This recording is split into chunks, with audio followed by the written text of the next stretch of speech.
vezes, não fazer o bem é fazer o mal.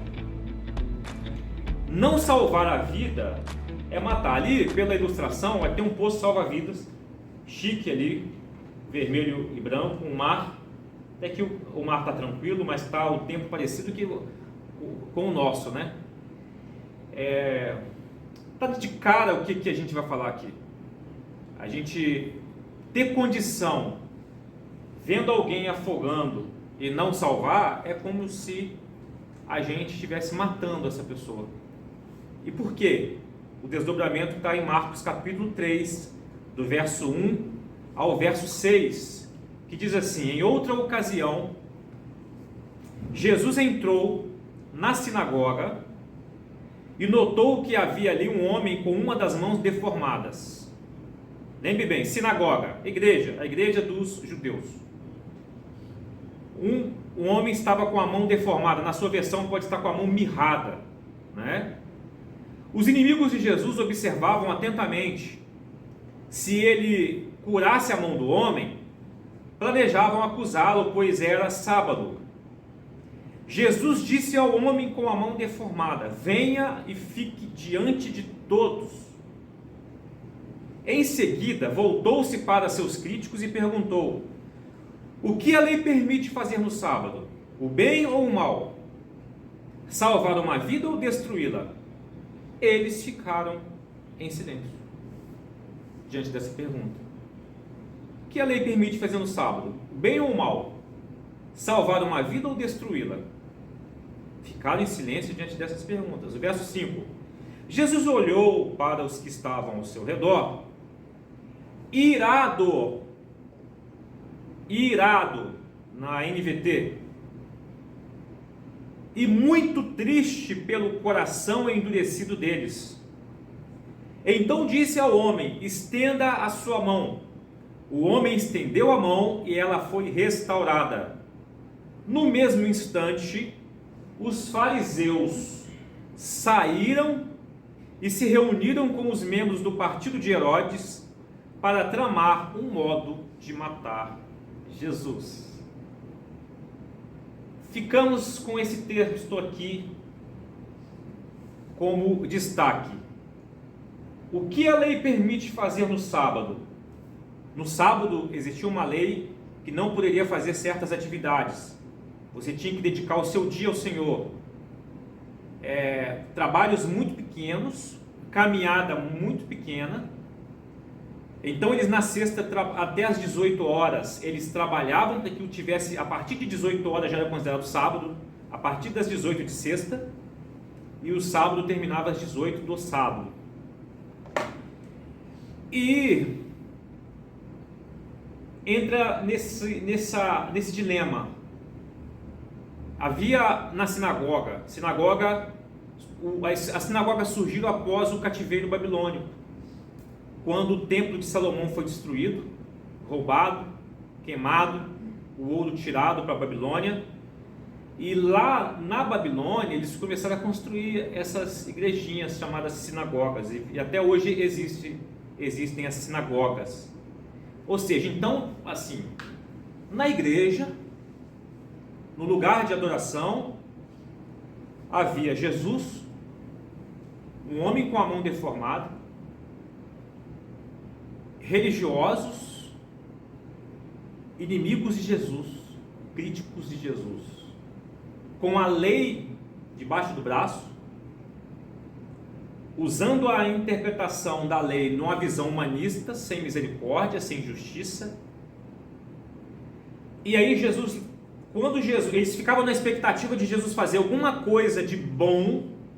Olha só, Jesus não ia fazer nada de mal, sempre fez coisa de bom, mas eles estavam na expectativa para pegar o bem que Jesus estava possivelmente a fazer, para usar contra ele para quebra de sábado, e quebra de sábado era condenação de morte. Mas a gente falou no domingo passado que se eu olho para a lei de Deus com a visão da condenação dela e não olho para que o presente gratuito de Deus é a vida eterna por meio de Jesus, eu vou focar somente no que a lei manda matar. e vou querer a morte de muita gente. É o que esses caras faziam o tempo todo. E Jesus lança essa pergunta: o que a lei permite fazer no sábado, bem ou mal? Salvar uma vida ou destruí-la? Vejamos bem, o que a gente aprende com esse texto aí? Não fazer o bem, quando temos a oportunidade de fazer, é fazer o mal. É isso que Jesus está ensinando para a gente. Se tem alguém onde a gente deve fazer o bem e a gente não faz, alegando inclusive a fé, é estar fazendo o mal. Não salvar a vida é matar ou ser culpado de homicídio, se você tem a possibilidade, a condição de salvar a vida de alguém. Os judeus então estavam naquele dilema, né? Então é melhor deixar alguém sofrendo e cumprir uma lei para ser aprovado por Deus? É melhor deixar alguém sofrendo? A lei nunca foi para isso, porque a mentalidade unitária, somente na parte da condenação da lei, privava-os de fazer o bem. Aí tem uma frase que eu acho muito legal, que a capacidade de fazer o bem impõe a obrigação de fazê-lo. Se você e eu temos capacidade de fazer o bem, pela lei de Deus, pelo que Jesus está nos ensinando, nós somos obrigados a fazer esse bem. Olha como que o Evangelho é responsabilidade, né? Com vida humana e com entender o que a lei de Deus de fato quer nos ensinar. Vamos, por exemplo, aquele que tem condição de alimentar um faminto e não faz, isso é pecado. Aquele que tem condição de vestir alguém que não tem a vestimenta, é pecado. Aquele que tem condição de instruir os ignorantes, ou aqueles que não têm conhecimento do caminho da salvação e não faz, é pecado. Se não acontece, diante da lei de Deus é culpado. Culpado. Pois está o quê? Fazendo o mal. Veja bem, quantas vezes eu e você já fizemos o mal, simplesmente achando que por estarmos isentos, fingir que não está vendo, a gente está sendo culpado. Quantas vezes? Eu, milhares. Se eu estou permitindo que existam males, melhor dizendo, se eu estou permitindo que existam males perto de mim, eu tenho condição de remover e não faço, eu estou culpado diante da lei do Rei do Universo, de todo o soberano. E aí eu me lembrei de Mateus 25. Mateus 25, pessoas estarão diante do tribunal de Deus de julgamento, e as pessoas dirão assim: Senhor, o Senhor falará, vocês estão sendo julgados e condenados porque vocês me viram com fome e não me deu de comer, me viram com sede, não me deste de beber, eu era estrangeiro, ou nu, ou enfermo, ou na prisão, e não me serviram. Mas aí vem Mateus 25, 44, Senhor, aqueles que responderão dizendo assim: Senhor, quando te vimos com fome, com sede, ou estrangeiro, ou nu, ou enfermo, ou na prisão, e não te servimos? Verso 45, então lhes responderá dizendo: em verdade vos digo que, quando a um desses pequeninos não fizestes a mim. E irão estes para o tormento eterno, mas os justos para a vida eterna. Meu Deus do céu. Quando eu estava preparando essa mensagem aqui, eu senti o peso, o incômodo de muitas vezes eu fingir que não estou vendo o mal perto de mim. E ter tido condição de eliminar aquela situação e eu não a fiz. Quem era o homem da mão deformada? Quem era o homem da mão deformada? Ele era um não cristão, Está na cara que ele é um não cristão, né? Aí não se falava cristão ainda. Ele era um não evangélico, o homem da mão deformada. Ele era um judeu com uma marca, um estigma social e religioso de pecador e merecedor de sofrimento. Então, na cultura judaica, quem nascesse com alguma deformação ou ficasse com alguma enfermidade grave, as pessoas apontavam: é pecado. Deus está punindo com pecado. Nasceu em pecado, nasceu deformado, é pecado. Os seus pais devem ter pecado. Lembra do cego de nascença? Quem pecou? Foi ele ou seus pais? É uma visão equivocada das pessoas, que gerava o quê? Desprezo social, religioso. O homem da mão deformada. O homem da mão deformada não fazia parte do círculo de convivência de Jesus. Jesus ainda nem tinha chamado os 12. Os 12 vêm logo depois aí, em Marcos capítulo 3. Então essa realidade de não entender a lei que nos ensina amor, que faz praticar justiça, misericórdia e fé, nos leva a 3 tipos de pecados que a gente vai ver aqui. Primeiro é o fatalismo religioso, o segundo é a falsa religião, e o terceiro é ter o Estado, o governo, como Deus. Olhar para o Estado, para o governo, no lugar de Deus. Fatalismo religioso. O que é fatalismo? Fatalismo é afirmar que tudo que acontece com alguém já era um destino fixo, um destino duro, tem que encarar isso, não é controlado pela vontade humana e foi determinado por um poder superior devido a uma necessidade lógica do mundo. Então, se nasceu com a mão deformada, fazer o quê? Problema seu, nasceu assim, para ser assim, logo morrerá assim. Irmão, esse fatalismo religioso é irmão do fatalismo ideológico. Essa visão defende as seguintes ideias distorcidas da crença da predestinação social. Defende racismo. Esse fatalismo religioso defende racismo, defende segregação racial, defende escravidão dos africanos. Os africanos foram escravizados porque tinha que ser mesmo, Deus determinou para ser escravo, ponto final, não vou ter a misericórdia por causa disso.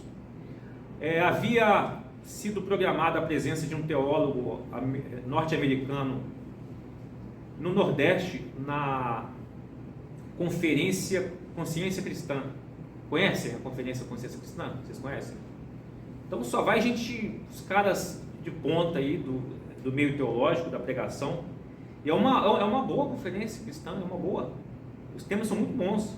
Porém, eles convidaram dessa vez um teólogo norte-americano que defendia a escravidão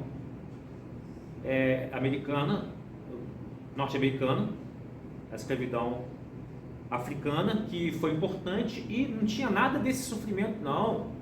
O texto que ele escreveu dizia assim, que tanto o proprietário do escravo quanto o escravo conviviam muito bem, e o cara negou completamente o sofrimento da escravidão africana. E a gente sabe pelos livros de história que a parte sul americana demorou inclusive para fazer a libertação dos escravos. Quando ele lança essa e é convidado para a consciência cristã, dá uma confusão, né? Deu uma discussão até eles cancelarem o convite desse camarada. E na defesa desse camarada, não assumiram o vendar os olhos por uma injustiça social. Por quê? Existe no meio evangélico uma visão fatalista religiosa que usa o termo predestinação e providência divina para fechar os olhos contra as injustiças, porque é fatalismo. Se está determinado assim, eu não vou lutar contra isso. Então, existem crentes evangélicos que defendem segregação racial, defendem escravidão de africanos, defendem limpeza étnica, a chamada eugenia. Limpeza étnica é favorecer a vida daqueles que têm uma raça melhor, uma raça branca, que se colocam, que eles escrevem como melhor, que tem uma genealogia melhor, e desprezar os menos favorecidos, as outras raças, para que o mundo seja melhor moralmente. Olha que loucura. Eu já falei aqui que, inclusive, na Constituição nossa de 1934 ou 37, agora tinha a prática, a defesa da prática da eugenia, que significa limpeza étnica. Olhar para pobre sempre vai ser pobre, né? Não adianta trazer condição para pobre crescer, sempre vai ser pobre. Isso é fatalismo religioso e muita gente defende isso. Predestinação ao inferno. Existe uma galera cristã que não tem misericórdia, porque eles, com base na predestinação, se vai para a condenação, não merece o meu olhar misericordioso. Olha que loucura, olha que confusão de entendimento. E se são pecadores irremediáveis, que se vão para a condenação mesmo, que morram agora, porque já estão perdidos. Fatalismo religioso é um dos pecados que surge quando a gente usa inclusive a lei de Deus para fazer o mal, para condenar pessoas. Outra coisa, o outro pecado é a falsa religião. O que é a falsa religião? Vamos ao culto, olhando para a lei de Deus, mas porém com os olhos do coração fechado. O que é os olhos do coração? Tem um texto, acho que é Efésios, que diz assim, que o Senhor abra os olhos do coração de vocês. O que significa isso? Abrir os olhos do coração. Eu cultuo a Deus, eu leio a palavra, eu ouço a palavra, mas a palavra não entra nas minhas entranhas do coração. Eu não absorvo ao ponto de ter sentimentos de amor e compaixão e justiça pelas pessoas. Então, o que é essa falsa religião? É ver o necessitado, ou o necessitado de salvação, ou o necessitado de uma cura, ou o necessitado de um pão, o necessitado de um auxílio psicológico, emocional, de conselho, e nada faz por ele. Lembra que Jesus estava na sinagoga e viu o necessitado. Os crentões, dane-se o necessitado, dane-se. Ele é pecador, ele está deformado, né? E se a gente não faz nada por alguém que está ao nosso alcance, por exemplo, família, muitas vezes a gente deixa de fazer pela nossa família. Um necessitado, orar por um necessitado dentro da nossa casa, está perdidaço, está esquisitão, e a gente não faz, a gente não luta por essa família, pelos filhos, a gente não luta pelo marido, pela esposa, está ao nosso lado, a gente se esquece, a gente olha para fora e esquece os de dentro. Mas muitas vezes a gente não faz por amigos. Quantos amigos nossos que precisam de ser salvos, que se eles não forem salvos, eles morrerão eternamente, na condenação eterna. Está próximo de nós. Inimigos, quantos inimigos você tem? Precisam da salvação, seus inimigos. Doentes, quantos doentes você conhece? Qual foi a última oração que a gente fez por uma pessoa doente que a gente conhece? Perdidos, os perdidos na sociedade, os desolados, os depressivos, os sem esperança. Quantas pessoas estão próximas de nós e a gente não faz? E não faz por quê? Isso eu estou falando no sentido genérico, tá, gente?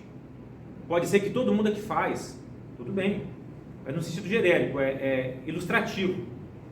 A falsa religião significa que somos maus, falsos cristãos e até mesmo ateus quando não nos importamos por aqueles que estão deformados na alma.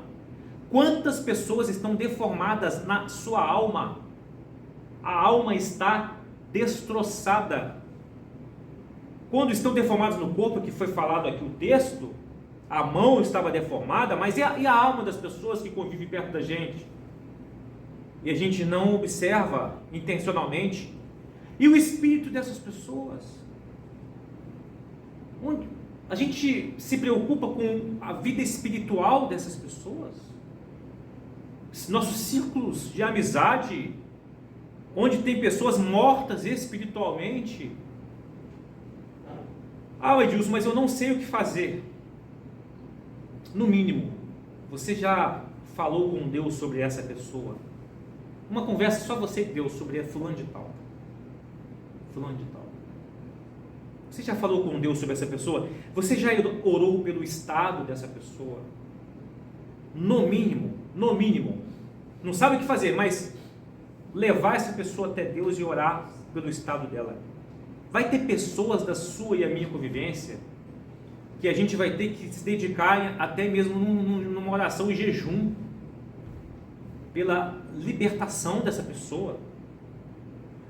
Outra coisa, como administramos o nosso dinheiro para que parte dele sirva para as pessoas conhecerem a Cristo, que receberem nosso suporte e cuidados. A gente faz isso. Pesado isso da gente. A começar de mim, tá, gente? A começar de mim. Preparar essa mensagem, olhando esse texto, Deus na forma humana, dentro de uma, vamos chamar a sinagoga aqui para nós, da igreja, naquele momento, gente com Bíblia debaixo do braço, conhecedor de toda a lei, não entendeu nada da lei, e Deus mostra a percepção de alguém com uma parte deformada. Quais dons e talentos seus, meus, poderiam ser colocados a serviço dos deformados na alma, no corpo ou no espírito? Por isso que a gente está aprendendo que não fazer o bem quando temos oportunidade é fazer o mal. Não salvar a vida é matar ou ser culpado de homicídio. Vamos apertar mais um pouquinho? Vamos apertar? Não. Como que a palavra nos aperta mais um pouquinho? Ezequiel capítulo 33, irmãos. Ezequiel capítulo 33, versos 2 a 9. Olha como que é pesado isso. Filho do homem, o profeta, transmita essa mensagem a seu povo. Quando eu trago um exército contra um país, os habitantes dessa terra escolhem alguém para ser vigia. Quando o vigia vê o inimigo, ele dá o sinal de alarme para avisar o povo. Se aqueles que ouvirem o sinal de alarme não tomarem providências, serão culpados da própria morte. Se aqueles que ouvirem o sinal de alarme não tomar providência de avisar, está vindo o inimigo e vocês vão morrer, se preparem, serão culpados da própria morte. Na outra versão é atalaia, né? O vigia. Ouviram o sinal do alarme, mas não deram atenção, de modo que a responsabilidade é deles. Se tivesse dado atenção à advertência, teriam salvado a vida. Se contudo o vigia vê o inimigo, mas não dá o sinal de alarme para advertir o povo, ele é responsável pela tragédia. Eles morrerão em seus pecados, mas considerarei o vigia responsável pela morte deles. Agora, filho do homem, eu o coloquei como vigia do povo de Israel. Portanto, ouça o que eu digo e advirta-os em meu nome.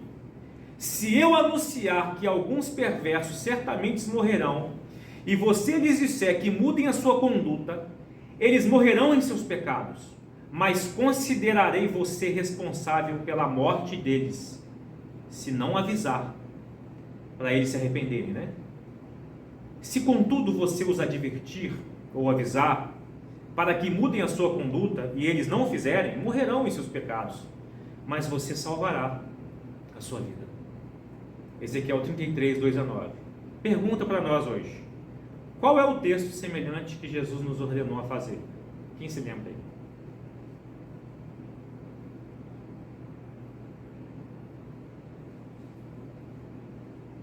Eu li aqui sobre o vigia. É colocado para avisar se está vindo um inimigo do povo dele. Ele tem que avisar. Se ele não avisar, ele é responsável pela morte do povo.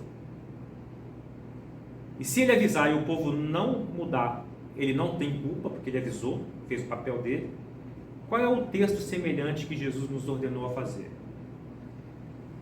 Valendo, pergunta do milhão. Que está aplicável a todos nós. Fique sem graça, não. Podem chutar. Qual é o texto da grande comissão, gente? Hã? Ide aonde? Todo mundo. Anunciem as boas novas a todos. Aí o que acontece? Quem crer, for batizado, será salvo. Quem se recusar a crer, será condenado. Marcos capítulo 16, 15-16. Veja bem que responsabilidade eu e você temos. A lei de Deus entrou no nosso coração de forma a olharmos para alguém deformado na alma, no espírito, no físico, com um olhar de misericórdia, ao ponto da gente se incomodar, ao ponto da gente se preparar para levar a boa notícia até ele. A gente vive assim? Qual é a boa notícia, gente? Pergunta que vale também 1 milhão. Qual é a boa notícia?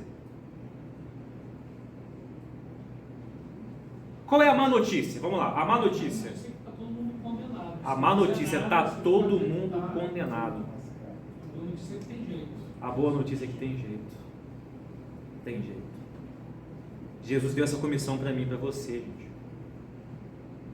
O nosso olhar deve ser intencional. Eu não estou dizendo que você deve virar aquele chatão, né? Eu ia falar até de uma seita aí que no domingo fica apertando os interfones. Coitado, eles sofrem, são obrigados a fazer isso. Mas eu percebo na minha rua lá que às vezes eles param, ficam fingindo, ficam dando um tempo para passar horas, porque ninguém atende, pessoal. Não é isso que eu estou dizendo, mas eu estou dizendo que a gente deve olhar para as pessoas que não conhecem Jesus, que não percebeu ainda que está condenado. A gente deve ter aflição interna de avisá-lo da forma mais sábia possível. Como fazer? No mínimo, orando a Deus, pedindo a oportunidade para pegar um gancho de comunicação para levá-lo a entender que está indo para a condenação eterna. O texto diz que Jesus observou um homem deformado. O texto diz que nós somos vigia para anunciar para que se arrependam, e Jesus replica o que foi dado ao profeta Ezequiel e nos coloca para essa missão. E aí vem o apóstolo Pedro que diz: vós sois gerações eleitas, povo de Deus, sacerdócio real, nação santa, um povo especial de Deus, para transmitir ao mundo a beleza da misericórdia e da graça em Cristo Jesus. Aí o terceiro pecado é o fatalismo religioso, e a falsa religião tem como Deus o Estado. Como? Está no texto que a gente leu, Marcos capítulo 3, versos 5 e 6. Jesus olhou para os que estavam ao seu redor, irado e muito triste pelo coração endurecido deles. Vejam bem, imagine o sentimento de Jesus quando os religiosos estavam nem aí para alguém com a mão deformada, e principalmente sábado. Irado e muito triste pelo coração endurecido deles, então disse ao homem: estenda sua mão. O homem estendeu a mão e ela foi restaurada. Ao verso 6, no mesmo instante, os fariseus saíram e se reuniram com os membros do partido de Herodes. Foi para a política, para tramar um modo de matar Jesus. Como assim membros de partido de Herodes? No livro Os Outros da Bíblia, de André Daniel Henke. Amigo nosso, né? Amigo de vocês? Ó, gente, ó, que legal. Fera, né? Fera. Herodianos eram um grupo partidário que achavam que Herodes poderia ser o Messias. Não está tão claro na história, mas o entendimento é que Herodes era o cara. Então eles eram do partido de Herodes, herodianos. Ou uma fraternidade que honrava o rei Herodes. Lembrando que Herodes não é nome próprio, tá? Eu pensava que Herodes era nome próprio. Herodes é posição política, porque teve o Herodes Agripa I, Agripa II, o Herodes que fugiu da cabeça aqui agora o nome e tal. Então os herodianos eram um grupo que sustentava, honrava e bajulava o poder político. Eles eram defensores de Herodes e do Império Romano e dos seus benefícios. Então, o que a gente entende? Espera aí, lá na igreja, Jesus se preocupa com alguém deformado, mas ele se preocupa no sábado e faz o bem. Eu, como religioso, não quero que faça o bem. Dane-se o deformado. Eu sigo uma letra da lei que mata. A minha visão não consegue ver que a letra da lei também é o bem. Se não fosse o bem, não teria letra da lei. Deus nos deixaria sem conhecer que somos condenados e pecadores.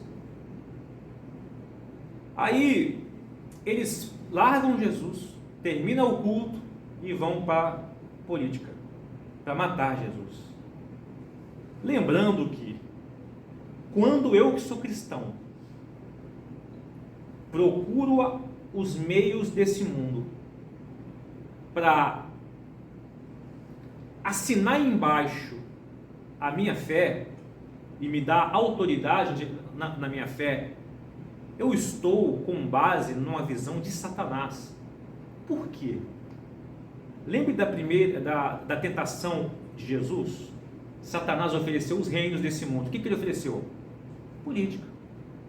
Os reinos serão todos seus. Se prostrados e se você prostrar e me adorar. Mas o que é ir para a política? Solução sem cruz, baseado na força das armas do poder. Aí Satanás vira para Jesus: eu te dou as estruturas do poder, em outras palavras. Todas elas, e você será o Messias que eles estão esperando. Mas a visão de Jesus não era com esse mundo. Jesus rejeitou e não prostrou-se diante de Satanás. E os princípios desse reino humano, político, sempre estarão contra os princípios do reino de Deus. Jesus chamou Herodes de raposa, em Lucas capítulo 13 e 32. Chamou Jerusalém de assassina de profetas, em Lucas 13 e 34. E criticou até a suntuosidade da beleza do templo. Aquele design, aquele ouro, aquelas pedras, para ele não seria de nada. Veja bem, os adeptos do moralismo e do legalismo religioso, ou seja, usa a letra da lei só para condenar, só para acusar, só para atacar, só para se considerar melhores do que os outros, só para fazer o mal e não o bem. Eles não interpretam a lei de Deus como um meio para o bem e não para o mal. Eles não interpretam a lei de Deus para salvar a vida e não destruir uma vida. Eles não conseguem interpretar dessa forma. Então eles buscam a cobertura do Estado para moralizar a região, matando as pessoas. O texto diz no verso 6, foram procurar os herodianos uma forma, ajuda e apoio político para matar Jesus. Então, buscam cobertura do Deus-Estado para moralizar. Moralizar, o que é moralizar? Uma vida sem o poder do Espírito Santo. A moralização é pela força e pela violência, e não pelo poder transformador do Espírito Santo. É isso que os moralistas, legalistas, religiosos ainda não entenderam. Aliás, hoje eu ouvi uma matéria interessante, que Estados Unidos planejam realizar a primeira execução por asfixia com gás nitrogênio, e a ONU fala que é tortura. O que é asfixia com gás nitrogênio? Eu estava lendo a matéria. A pena de morte por injeção letal se usa o midazolam em altas doses, e tem uma outra lá que eu esqueci. As farmacêuticas estão recusando fornecer ao Estado essas medicações, porque eles acham uma maneira cruel. Aí o que o Estado está desejando fazer? Usar o nitrogênio. O que o nitrogênio faz? Coloque-se uma máscara de nitrogênio no pecador, aquele que cometeu o crime, né? Ele vai absorver o nitrogênio, ele consome o oxigênio do organismo e vai asfixiando a pessoa, e ela morre. E é uma maneira mais barata também. Eu estou abrindo aqui um parênteses sobre Romanos 13. Alguém pode dizer, peraí, toda autoridade foi colocada por Deus e ela usa da espada, né, para trazer a paz, garantir a paz. Eu não estou criticando Romanos 13. O Estado, se ele cumprir o verdadeiro propósito de justiça, é um agente amenizador da rejeição ao Evangelho. Se ele cumprir a justiça verdadeira. Eu não estou dizendo isso, mas eu estou dizendo o seguinte, que matar sem o Evangelho, matar é uma forma de tentar moralizar a sociedade. Porém, a gente prova por A mais B que a pena de morte não tornou os Estados Unidos o céu. A fila para a morte é enorme. Então esse condenado aí, foi citado até o nome dele, ele praticou um crime em 1988 e está para ser morto. A letra da lei mata. 1 Coríntios diz que a letra da lei de Deus também mata. Mas quem traz vida, gente? Quem traz vida? O Espírito Santo vivifica. A gente os seres humanos tentam moralizar o mundo matando pessoas. Mas o Evangelho está nos ensinando que é o poder do Espírito Santo que transforma as pessoas. E o Evangelho de Marcos nos traz algo preocupante. No mesmo instante, os fariseus saíram, se reuniram com os membros do partido de Herodes e para tramar um modo de matar Jesus. Sede de sangue. Religiosos com sede de sangue. Religiosos que amam armas, balas e amam na força. Mataram judeus cristãos foram mortos, mataram o Cristo, mataram os cristãos no livro de Atos, e continuam até hoje esses religiosos desejando sangue em nome da moral e dos bons costumes. Mal sabem o sentimento que lhe despertam em Jesus. Olha o verso 5, se você abriu aí, Jesus olhou para os que estavam ao seu redor, irado e muito triste pelo coração endurecido deles. Sem vida no Espírito, irmãos, eu já estou terminando. Sem vida no Espírito Santo dentro de nós, sem graça de Deus, sem perceber a graça, sem nós sentirmos a graça, sem termos misericórdia, sem termos o amor brotando de dentro de nós, que obviamente sem ter Cristo e sem o compromisso de servir para a salvação de pecadores, sem o compromisso de olharmos para vidas deformadas na alma, vidas deformadas no espírito, vidas deformadas no seu caráter, que estão ao nosso redor, e com o nosso coração endurecido, se a gente permanecer com o coração endurecido, nós cairemos numa dessas 3 armadilhas aqui, no fatalismo religioso, nasceu assim, para viver assim e morrerá assim. Primeira armadilha. Ou na falsa religião, eu cultuo a Deus, eu leio, eu ouço, mas ela não entra no meu coração para me trazer amor e preocupação com o estado, com o futuro eterno de alguém. É chamada falsa religião. Ou eu vou ter o Deus estado como o meu Pai. Não precisa falar muito, né? É só a gente ler o que aconteceu nos últimos tempos. Hoje à tarde, o Tarcísio me enviou um texto. Lembra do Tarcísio, o Chuchu? O Chuchu, o conhecido Chuchu, me enviou um texto. Ele me enviou o texto de Oséias 4:6. O meu povo está sendo destruído porque, por falta de conhecimento, se esqueceram da lei de Deus, então eu vou esquecer dos filhos deles. Deus falando isso, eu vou tirar a proteção dos filhos deles. Aí eu disse para o Tarcísio assim: é verdade, Tarcísio, mas tem uma questão. Mesmo a gente, entre aspas, cumprindo a lei de Deus, cumprindo entre aspas, os fariseus cumpriram a lei de Deus. E o que aconteceu? Jesus se irou contra eles.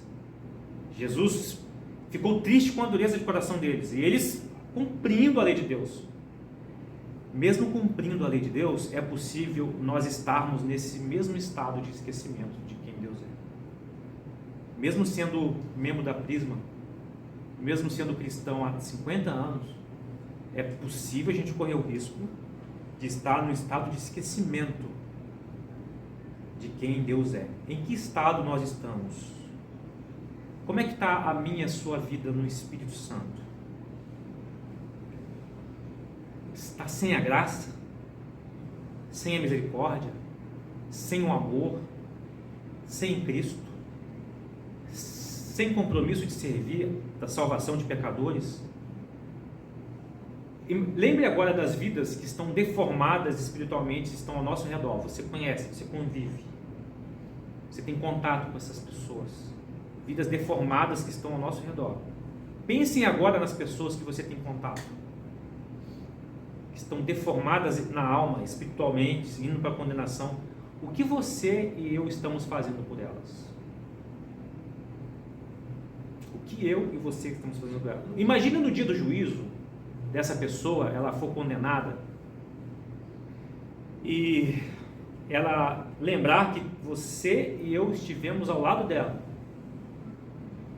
e ao invés de alertarmos ou sermos instrumentos de salvação da vida dela, a gente deixou ela seguir pelo caminho da condenação eterna.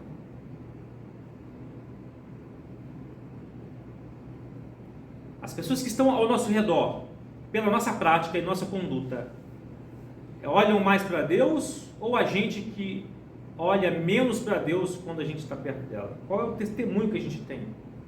Você olha para essa pessoa, você está aflita para que ela tenha o conhecimento da lei de Deus que a condena, mas aí ela tem o conhecimento de Jesus e da bondade de Deus por meio de Jesus, o nosso Senhor? Você está aflita porque ela está em um estado de rebeldia contra Deus? Você está buscando uma boa oportunidade para levar a boa notícia, a má notícia e a boa notícia, quando você está vivendo ou convivendo com ela? Você está observando essa pessoa deformada espiritualmente, emocionalmente, ou deformada em qualquer área da vida? Você tem olhos observadores? Eu e você temos. Para atuar nas suas aflições, nas dificuldades e deformidades da alma e do espírito? Jesus, o Deus, notou a deformidade de um simples homem, nada famoso, um homem com estigma social de miserável pecador, porque está deformado porque ou seus pais pecaram ou ele pecou. E Jesus observou esse homem. Compreenda que nós não estamos apenas tratando de ação social. Existe um erro do Evangelho também, que usa esse texto para tratar só de ação social. Não! Aí a gente lembra que Marcos capítulo 2, quando desceram o paralítico, Jesus falou: perdoados estão os seus pecados antes de curá-lo. Ou seja, o mais importante é receber a salvação em Jesus. Não é só apenas ação social, mas de salvação da condenação eterna.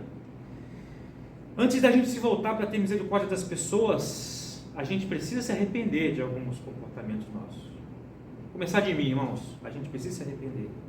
Cristo morreu para nos livrar da pena eterna por causa dos nossos pecados. A gente precisa crer nisso para olhar para o próximo e falar assim, caramba, ele está perdido, eu preciso, no mínimo, orar por ele. Eu preciso jejuar e buscar santificar a minha vida por causa dessa pessoa e não me deixar influenciar por ela. Eu preciso pedir a Deus uma estratégia para falar de Jesus. Quando ela demonstrar desesperança, eu venho a dizer assim, ó, eu estou mais tranquilo nessa área por causa disso, disso, daquilo. Se você quer que eu ore por você, vamos orar junto. Você faz essas colocações para as pessoas que estão ao seu lado. Sigamos a Jesus, irmãos, vivamos o seu reino na prática. E viver o reino na prática é anunciando a má notícia e a boa notícia. Não tem escapatória. Naquele dia, o que você ouvirá de Jesus? Não fazer o bem é fazer o mal. Não salvar a vida é matar. Fala, Paulo. A Bíblia lembrou um texto que tem muito a ver com isso. Ela falou assim, você lembra aquele texto que no final, o amor de muitos esfriará? Aí a gente sempre se remete a esse texto, pensando, cara, o pessoal que vai sair da igreja, né? Aí eu acho que o pessoal que fica também está esfriando. A gente tem que tomar cuidado para ele. Perfeito, Paulo. Ele fala muito de quem está dentro da igreja. A gente sempre é muito mais fácil a gente olhar para quem saiu da igreja, o amor esfriou, fatalismo e tal. Mas não, e a gente que está aqui dentro? Será que o nosso amor não está esfriando também? Perfeito, será que esse Paulo. texto não está falando com a gente primeiro? Com certeza com a gente primeiro. Sempre será com a gente primeiro. Sempre será, porque é a gente que vai levar para fora essas verdades. Isso a gente precisa refletir muito. Por quê? Mateus capítulo 25, eu tive fome, não me deixe comer. Tive sede, não me deixe de beber. Vocês não fizeram isso por mim, então por isso vocês estão sendo. Ah, mas a salvação não é pela graça, não é pela fé? É. Então, se eu creio na graça, aceitei a graça, tenho a fé brotando dentro de mim, eu vou me preocupar em observar os deformados e cumprir a missão do ID de Jesus. Gente, é pesada, essa pregação é pesada, tá? A partir de mim, tá bom, irmãos? O evangelho é algo muito sério, é condenação e vida. E a gente precisa levar essas coisas mais a sério. A Prisma precisa ser uma igreja evangelizadora. Não é aquela evangelização de ir para um semáforo vender água, ou doar água, não é essa. É evangelização intencional com todas as pessoas que a gente convive. As pessoas que a gente convive percebem que a nossa esperança é diferente da delas. Não fazer o bem é fazer o mal, não salvar a vida é matar. Pessoas que estiveram ao nosso alcance e a gente não procurou fazer o mínimo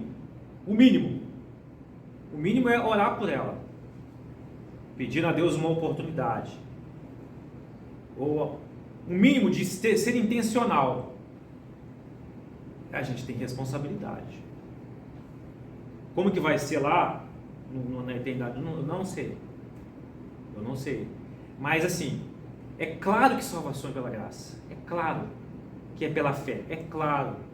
Mas se de fato nós temos fé, a fé, Tiago capítulo 3 ou 2, mostra a sua fé pelo que você faz. Entendeu? Conforme disse o Paulo aqui, o amor de muitos esfriaria. Se a gente não faz, pode ser que o nosso amor esfriou. E o amor se resume a duas coisas. A duas vertentes, a Deus e ao próximo. Se eu não amo a Deus, eu não amo ao próximo. Se eu não amo ao próximo, eu não amo a Deus. Não tem como fugir dessa dualidade aí não. Que Deus nos tenha misericórdia de nós. Não fica triste não. Não fica triste não. Reflita. Peça a Deus para ser um instrumento na vida do próximo. Peça a Deus poder. Peça a Deus oportunidade. Deus vai fazer pessoas, aquele que chamar vai fazer as pessoas virem chorando para você. Solar essa pessoa, cuidar dessa pessoa. Desde que o amor a Deus e ao próximo esteja funcional em nossa vida. Vamos orar? Deus, misericórdia, Senhor.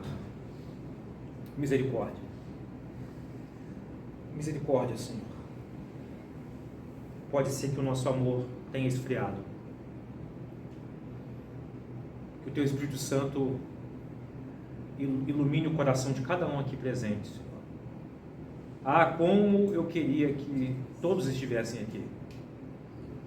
Ó Deus, essa mensagem está sendo gravada, como eu queria que o Teu Espírito Santo levasse a muitos. Ó Deus, mas a gente faz o mínimo aqui, o que o Senhor chamou para fazer. Melhor dizendo, Deus, renove o nosso amor a Ti. Não sei como o Senhor fará, não sei se o Senhor está fazendo agora, não sei se o Senhor fará de uma experiência de vida, mas, Senhor, que o Teu Espírito Santo não permita que Satanás tira essa mensagem do nosso coração.